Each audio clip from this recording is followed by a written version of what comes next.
Next topic alopecia एरियाटा। वैसे तो सभी जानते हैं कि एक ऑटो इम्यून डिसऑर्डर है। इसमें हेयर लॉस होता है और वो भी मेनली वन साइड का। स्पॉट बाल्डनेस आती है।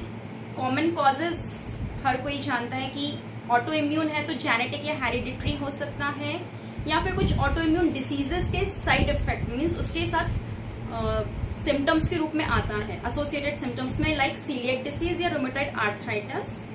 कंटैजियस नहीं होता, मेनली फीमेल्स में होता है, बट अभी की जनरेशन में मेल्स में भी हो रहा है और टीनेजर्स में ज्यादा देखा जा रहा है। स्मॉल बाल्ड पैचेस होंगे छोटे छोटे, लेकिन अंदर की स्किन नॉर्मल होती है, ऊपर से पैच आता है मीन्स ये अपर सुपरफिशियल लेवल पर होता है। राउंड या ओवल होगा और स्कैल्प के अलावा बियर्ड पे भी देखा जा रहा है। अब केस डिस्कस करते हैं। तो एक पेशेंट जिसकी एज अप्रोक्स 16 इयर्स, एलोपेशिया एरियाटा का केस 6 मंथ से था। सडन बाल्ड पैच आया था वर्टेक्स पे, इचिंग थी, डेंड्रफ था। पास्ट कंप्लेंट्स में साइनोसाइटिस था उसे 1 ईयर की एज पे, चिकन पॉक्स हुआ 2 इयर्स पे, निमोनिया 4 इयर्स पे और repeated ankle injury.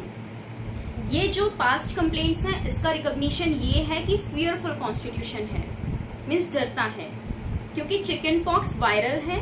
Pneumonia fear, as पहले भी बताया, लंग्स की जो डिसीजेज है फियर ऑफ डेथ की वजह से होती है। और रिपीटेड एंकल इंजरी, कहीं ना कहीं एस्टीम अफेक्ट हो रहा है कि मैं कर नहीं पा रहा हूँ, कुछ लाइफ में कुछ करना है मैं कर नहीं पा रहा। एंकल का काम होता है मूवमेंट करवाना, आगे बढ़ना, वो नहीं कर पा रहा। फिजिकल जनरल्स में appetite good, thirsty, perspiration highly offensive, stool में हिस्ट्री ऑफ वर्म्स था, open air desire, thermals hot और राइट साइडेड। अब मेंटल्स की बात करें तो बचपन में न्यूक्लियर फैमिली थी, सिर्फ पापा मम्मी भाई बहन, बहन छोटी, बहुत जल्दी चिड़चिड़ा होना, गुस्सा बहुत आना, डिफाइंड, बदतमीजी से किसी ने कहा 1 गिलास पानी लाना, आप ले लो मुझे नहीं पता, इजीली रिप्लाई कर देना। चाइल्डहुड की ज्यादा चीजें ऐसे रिकलेक्ट नहीं हो रही थी। फियर ऑफ डेथ था सिंस 3rd क्लास, जब से उसे ये पता चला कि मरना क्या होता है तब से उसे डेथ का फियर था। सेंसिटिव टू क्रिटिसिज्म, कोई उसकी गलती पे भी टोके तो उससे सहन नहीं होता। घूमना पसंद था। नॉन डिलिजेंट मीन्स पढ़ाई करना पसंद नहीं था, उसके अलावा कुछ भी करवा लो। भूल जाना इजीली। ये लगता था कि मॉम पार्शियलिटी करती, बहन के साथ ज्यादा मॉम का अटैचमेंट है, मुझे केयर नहीं करती, मीन्स जेलेसी भी है सिस्टर से और पार्शियलिटी भी फीलिंग होती, डीवैल्यूएशन फीलिंग होती थी। ऐसा सलाह पसंद नहीं है बहन की, स्पेशली कि वो मेरी गुरु बनने की कोशिश करती है। जेलेसी सिस्टर से। फ्रीडम चाहिए, मतलब मेन ओवरऑल था फ्रीडम चाहिए, मुझे इन सब चीजों से आजादी चाहिए।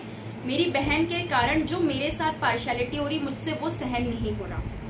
इस वजह से गुस्सा बहुत ज्यादा था, जो रिएक्शन था एंगर ट्रिपल+ पे, और उससे यदि कोई भी सवाल दोबारा पूछ लें तो बहुत ज्यादा गुस्सा करना और उस पर चिड़चिड़ा जाना। Instant reaction on anger. Extrovert है, इजीली दोस्त बन जाते हैं।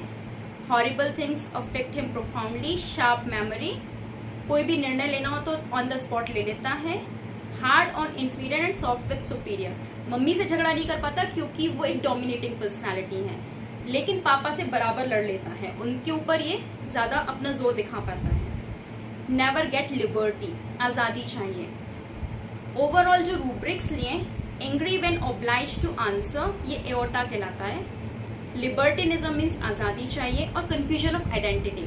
कंफ्यूजन ऑफ आइडेंटिटी का मतलब है कि बाल्ड पैच आना मीन्स हेयर होते हैं जो हमारी आइडेंटिटी शो करते हैं, यदि हेयर ना हो तो लगभग सब एक से दिखते हैं, तो आइडेंटिटी मीन्स पहचान, तो उस चीज के लिए ये रूब्रिक लिया जाता है, कंफ्यूजन ऑफ आइडेंटिटी। लाइकोपोडियम 200 दिया था।